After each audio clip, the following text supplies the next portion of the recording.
आज हम एक ऐसे सवाल की गहराई में उतर रहे हैं जो शायद हम सब ने कभी ना कभी खुद से पूछा है। मैं कौन हूँ? हाँ, मैं कौन हूँ। हमारे पास झारखंड के झुमरी तलैया से डॉक्टर पी कुमार द्वारा भेजे गए कुछ अंश हैं, जिसका शीर्षक है the miracle with in, study of human consciousness. और इसकी खास बात यह है कि यह कोई आध्यात्मिक या दार्शनिक ग्रंथ नहीं है। बिल्कुल नहीं, ये विज्ञान और थोड़ी कविता का एक बहुत ही खूबसूरत संगम है, जो हमें हमारे रोजमर्रा के अस्तित्व के पीछे छिपे चमत्कार को दिखाता है। हाँ, ये हमें जानकारी से बोझिल नहीं करता, बल्कि हमें आश्चर्य से भर देता है। ये हमें उस असाधारण मशीन को देखने के लिए प्रेरित करता है जिसमें हम रहते हैं, हमारा शरीर, और उसके जरिए खुद को समझने की एक नई खिड़की खोलता है। तो आज का हमारा मकसद इन विचारों की परतों को खोलना है और ये समझना है कि हम अपने नाम, काम या शरीर से कहीं ज्यादा क्या हैं। चलिए इस अद्भुत सफर की शुरुआत करते हैं। जरूर। तो स्रोत की शुरुआत होती है एक बहुत ही बुनियादी अंग से, जिसे हम अक्सर नजरअंदाज कर देते हैं, हमारा दिल। स्रोत हमें याद दिलाता है कि ये हर दिन बिना रुके, बिना थके लगभग 1 लाख बार धड़कता है। 1 लाख बार? ये संख्या ही अपने आप में चौंकाने वाली है। देना। और यहीं पर स्रोत एक बहुत दिलचस्प मोड़ लेता है। हाँ, वो इसे सिर्फ एक बायोलॉजिकल पंप के रूप में नहीं देखता। वो कहता है कि दिल अपने चारों ओर एक अदृश्य ऊर्जा क्षेत्र बनाता है। एक ऊर्जा क्षेत्र? अब ये सुनने में काव्यात्मक लग सकता है, लेकिन ये एक वैज्ञानिक अवधारणा पर आधारित है ना? बिल्कुल, जिसे बायो इलेक्ट्रोमैग्नेटिक फील्ड कहते हैं। दरअसल जब डॉक्टर हमारा ईसीजी यानी इलेक्ट्रोकार्डियोग्राम लेते हैं तो वे इसी विद्युतीय क्षेत्र को माप रहे होते हैं। अच्छा। हाँ, जो दिल की हर धड़कन से पैदा होता है और हमारे शरीर से बाहर तक फैलता है। तो ये सिर्फ एक महसूस करने वाली बात नहीं, इसे सच में मापा भी जा सकता है। मापा जा सकता है। लेकिन फिर इसका व्यावहारिक मतलब क्या है? क्या इस ऊर्जा क्षेत्र का कोई असर होता है? स्रोत का तर्क ये है कि इसका गहरा असर होता है। इसका मतलब है कि हमारे दिल की हर धड़कन सिर्फ खून को ही नहीं, बल्कि एक सूक्ष्म ऊर्जा को भी हमारे शरीर से बाहर भेज रही है। तो जब हम किसी कमरे में दाखिल होते हैं तो सिर्फ हमारा भौतिक शरीर दाखिल नहीं होता, बल्कि हमारे दिल का ये ऊर्जा क्षेत्र भी उस जगह को भर देता है। सही कहा। ये एक साधारण शारीरिक क्रिया को एक ऊर्जावान उपस्थिति में बदल देता है। वाह, ये तो सोचने का पूरा नजरिया ही बदल देता है। तो इसका मतलब ये है कि हम एक चलता फिरता ऊर्जा क्षेत्र हैं। हाँ, जो अनजाने में ही सही अपने आसपास के माहौल और लोगों पर असर डाल रहा है। हमारे अस्तित्व को एक नया आयाम देता है। अगर एक अंग इतना अद्भुत है तो क्या होता है जब हम पूरे सिस्टम को देखते हैं? तब हम एक पूरे ब्रह्मांड में प्रवेश कर जाते हैं। स्रोत हमें बताता है कि हमारे अंदर 37 ट्रिलियन जीवित कोशिकाएं हैं। 37 ट्रिलियन? हाँ, इस संख्या को समझना भी मुश्किल है। हमारी आकाशगंगा मिल्की वे में अनुमान है कि 100 से 400 अरब तारे हैं। और हमारे अंदर उससे लगभग 100 गुना ज्यादा कोशिकाएं हैं। और स्रोत कहता है कि हर कोशिका अपने आप में एक छोटा जिंदा शहर है। एक शहर? हाँ, जिसके अपने नियम हैं, अपनी जिम्मेदारियां हैं। ये सोचना ही अविश्वसनीय है। तो जब मैं कहता हूँ मैं, तो असल में मेरा मतलब किसी एक चीज से नहीं है। नहीं, ये ऐसा है जैसे मैं 37 ट्रिलियन नागरिकों वाले एक विशाल शहर का मेयर हूँ और ये सभी मुझे जीवित रखने के लिए काम कर रहे हैं। बिल्कुल। इस नजरिए से देखें तो हम कभी अकेले हो ही नहीं सकते। स्रोत की एक पंक्ति है, मैं कभी अकेला नहीं हूँ, मैं एक चलता फिरता ब्रह्मांड हूँ। और इसी ब्रह्मांड का कंट्रोल सेंटर हमारा मस्तिष्क, उसके आंकड़े तो और भी हैरान करने वाले हैं। हाँ, 86 अरब न्यूरॉन्स। लेकिन संख्या से ज्यादा महत्वपूर्ण है उनके बीच के कनेक्शंस। कितने? लगभग 860 ट्रिलियन। ये हमारे भीतर एक ऐसा नेटवर्क है जो दुनिया के किसी भी सुपर कंप्यूटर से कहीं ज्यादा जटिल और शक्तिशाली है। और यहीं पर स्रोत एक बहुत गहरा विचार सामने रखता है। वो कहता है, जब मैं सोचता हूं, मैं सोच रहा हूं, असल में मेरे भीतर एक ब्रह्मांड खुद को सोच रहा होता है। 1 मिनट, ये तो बहुत बड़ा विचार है। क्या इसका मतलब ये है कि मेरे विचार सिर्फ मेरे नहीं हैं? स्रोत का इशारा कुछ ऐसा ही है। ये कहता है कि हमारी सोच एक पूरी तरह से व्यक्तिगत घटना नहीं है। तो फिर क्या है? ये ऐसा है मानो हम उस विशाल ब्रह्मांडीय चेतना का एक माध्यम है जो खुद को हमारे जरिए अनुभव कर रही है। ये मैं की परिभाषा को हमारी खोपड़ी की सीमाओं से निकालकर पूरे ब्रह्मांड तक फैला देता है। हाँ, यह हमें ये सोचने पर मजबूर करता है कि चेतना शायद कोई ऐसी चीज नहीं है जो हम बनाते हैं, बल्कि कुछ ऐसा है जिसमें हम हिस्सा लेते हैं। बिल्कुल, ये तो वाकई बहुत गहरा है। तो अगर हमारा मस्तिष्क इतना शक्तिशाली है, तो ये बाहरी दुनिया से जानकारी कैसे लेता है? मेरे ख्याल से यहीं पर हमारी इंद्रियों का जादू शुरू होता है। हाँ, और स्रोत हमारी रोजमर्रा की क्षमताओं को भी चमत्कार की तरह दिखाता है। उदाहरण के लिए सुनना जो बहुत सामान्य लगता है।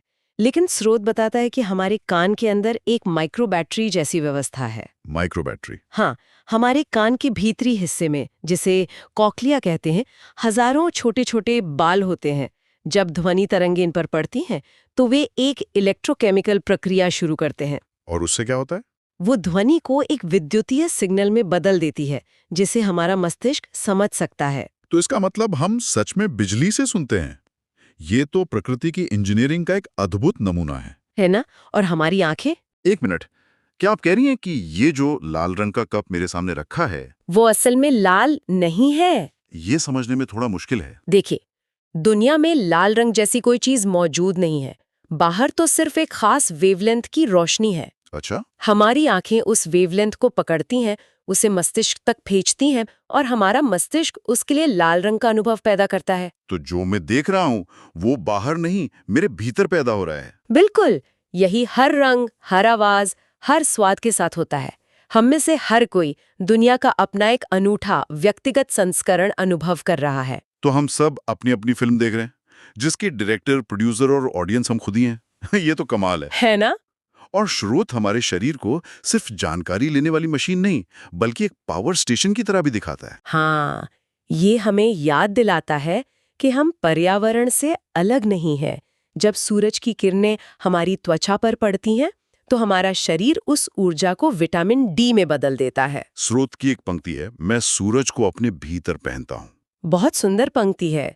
हम बाहरी ऊर्जा को अपने अंदर समाहित करके जीवन में बदल रहे हैं। और ये सिर्फ सूरज के साथ नहीं होता। नहीं, हमारी 37 ट्रिलियन कोशिकाओं में से हर एक के अंदर माइटोकॉन्ड्रिया नाम के छोटे छोटे पावर प्लांट हैं, जो हमारे भोजन को हर सेकंड ऊर्जा में बदल रहे हैं। तो हम सचमुच एक चलते फिरते सांस लेते हुए पावर स्टेशन है। हाँ, तो हमारा शरीर एक पावर स्टेशन है, एक रियलिटी जनरेटर है।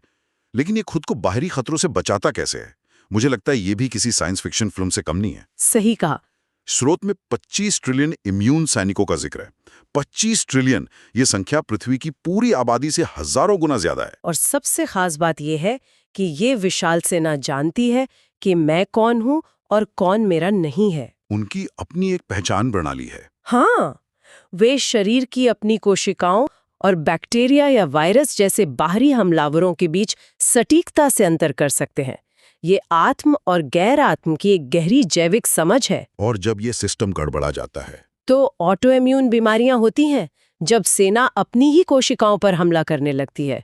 लेकिन ज्यादातर समय ये सेना चुपचाप हमारी रक्षा करती है। जब हम रात को सो रहे होते हैं तब भी हमारे अंदर एक पूरी सेना जागती रहती है और हमारी सीमाओं पर गश्त करती है। यहाँ तक तो शरीर एक अविश्वसनीय स्वचालित मशीन की तरह लगता है। लेकिन यहाँ से श्रोता एक और बड़ा मोड़ लेता है। वो कहता है कि हम इस मशीन के सिर्फ ड्राइवर नहीं हैं, हम इसके प्रोग्रामर भी हैं। हाँ, कि हमारे विचार इस मशीन को प्रभावित करते हैं। अब ये वो जगह है जहाँ ये थोड़ा अविश्वसनीय लगने लगता है। मैं समझ सकती हूँ, लेकिन ये शायद इस पूरे टेक्स्ट का सबसे शक्तिशाली विचार है, और अब विज्ञान भी इसे मानने लगा है। जैसे साइकोन्यूरो इम्यूनोलॉजी नाम का एक पूरा क्षेत्र इसी पर अध्ययन करता है कि हमारे विचार, भावनाएं और तनाव हमारी प्रतिरक्षा प्रणाली को कैसे प्रभावित करते हैं। हाँ, ये तो महसूस किया है, जब आप बहुत तनाव में होते हैं तो बीमार पड़ने की संभावना बढ़ जाती है। बिल्कुल, ये आपके विचारों का आपकी इम्यून सेना पर सीधा असर है। ठीक है, तनाव वाली बात तो समझ आती है, लेकिन स्रोत कहता है डर सूजन पैदा करता है और प्रेम मरम्मत का काम करता है। और इससे भी आगे, जब मैं खुद से प्यार करता हूँ, मेरा डीएनए अलग तरह से पढ़ा जाता है। क्या ये थोड़ा बढ़ा चढ़ा कर नहीं कहा जा रहा है? मतलब क्या सिर्फ अच्छा महसूस करने से वाकई हमारे जेनेटिक लेवल पर असर पड़ सकता है? ये एक बहुत अच्छा सवाल है। यहाँ स्रोत एपिजेनेटिक्स की अवधारणा की ओर इशारा कर रहा है। एपिजेनेटिक्स? हाँ, इसे ऐसे समझिए, हमारा डीएनए एक बहुत बड़ी लाइब्रेरी की तरह है, जिसमें लाखों किताबें हैं, यानी हमारे जीन्स। ठीक है। एपिजेनेटिक्स वो लाइब्रेरियन है जो ये तय करता है कि कौन सी किताबें पढ़ी जाएंगी और कौन सी बंद रहेंगी। अच्छा। हमारे विचार, भावनाएं, हमारा माहौल, ये सब उस लाइब्रेरियन को प्रभावित करते हैं। लंबे समय तक डर और तनाव उस लाइब्रेरियन को सूजन और बीमारी से जुड़ी किताबें खोलने और मजबूर कर सकते हैं। और प्रेम और खुशी? प्रेम, करुणा और खुशी जैसी भावनाएं उन किताबों को खोलने के लिए प्रेरित कर सकती हैं जो शरीर की मरम्मत और सुरक्षा से जुड़े जीन्स की हैं। तो ये डीएनए को बदल नहीं रहा, बल्कि ये बदल रहा है कि डीएनए की कौन सी जानकारी इस्तेमाल की जा रही है। बिल्कुल सही। तो इस सब का असली मतलब ये है कि हम अपने हर विचार से अपने शरीर के अंदर का माहौल बना या बिगाड़ रहे हैं। हम सिर्फ यात्री नहीं, अपने शरीर के रचनाकार भी हैं। सही कहा। हमारा मानसिक स्वास्थ्य और हमारा शारीरिक स्वास्थ्य अलग अलग नहीं है, वे एक ही कहानी के 2 अध्याय हैं। ये एक बहुत बड़ी जिम्मेदारी है, लेकिन ये एक बहुत बड़ी शक्ति भी है। शक्ति भी है। हम अपने विचारों के माध्यम से अपने जीव विज्ञान को लगातार आकार दे रहे हैं। और ये हमें उस सवाल पर वापस लाता है कि मैं कौन हूँ? मैं सिर्फ ये शरीर नहीं हूँ, मैं वो चेतना भी हूँ जो इस शरीर को प्रभावित कर सकती है। तो हम एक ब्रह्मांड हैं और हम अपने विचारों से उस ब्रह्मांड को आकार दे सकते हैं। लेकिन ये अद्भुत कच्चा माल, ये सब आया कहाँ से? हाँ, और ये सबसे विस्मयकारी हिस्सा है। स्रोत हमें हमारे मूल से जोड़ता है। वो हमें याद दिलाता है कि हम कोई संयोग नहीं है। बिल्कुल नहीं। हम उन तत्वों से बने हैं जो अरबों साल पहले बहुत दूर के तारों के दिलों में बने थे। हमारे खून में जो लोहा है, जो हमारी कोशिकाओं को ऑक्सीजन पहुंचाता है, वो कभी किसी विशाल तारे के टूटने यानी एक सुपरनोवा में बना था। हमारे शरीर में मौजूद कैल्शियम, कार्बन, ऑक्सीजन, ये सब तारों की भट्टियों में पके हैं। तो जब खगोल शास्त्री कार्ल सैगन ने कहा था कि हम स्टार स्टफ हैं, तो वो सिर्फ कविता नहीं कर रहे थे। नहीं, वो 100% वैज्ञानिक तथ्य बता रहे थे। अच्छा। ब्रह्मांड में हाइड्रोजन और हीलियम के अलावा लगभग सभी भारी तत्व तारों के अंदर न्यूक्लियर फ्यूजन से बने हैं।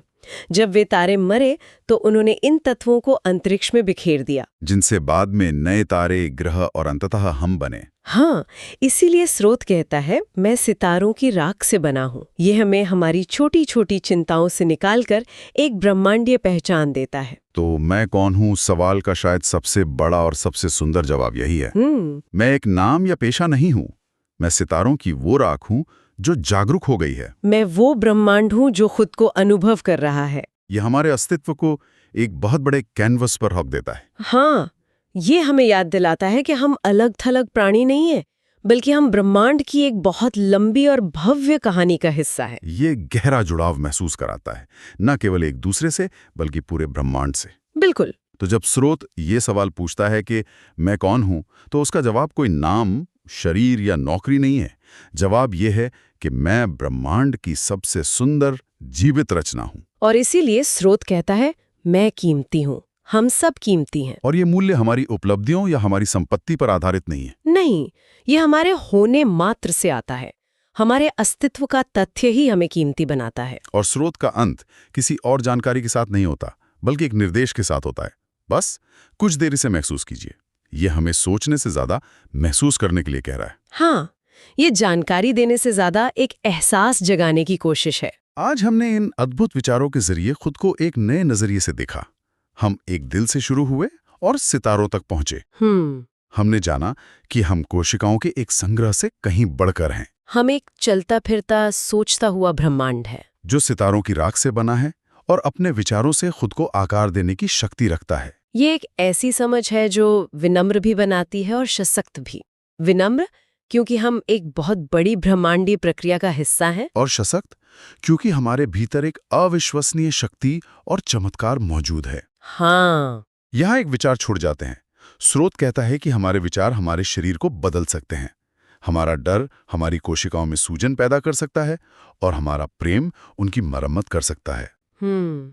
हमारी व्यक्तिगत चेतना हमारी आंतरिक दुनिया को नया आकार दे सकती है। तो जरा सोचिए, क्या होगा जब हम सब मिलकर अपने विचारों को, अपनी सामूहिक चेतना को बाहरी दुनिया की किसी समस्या पर केंद्रित करें? हम मिलकर क्या सुधार सकते हैं या क्या बना सकते हैं?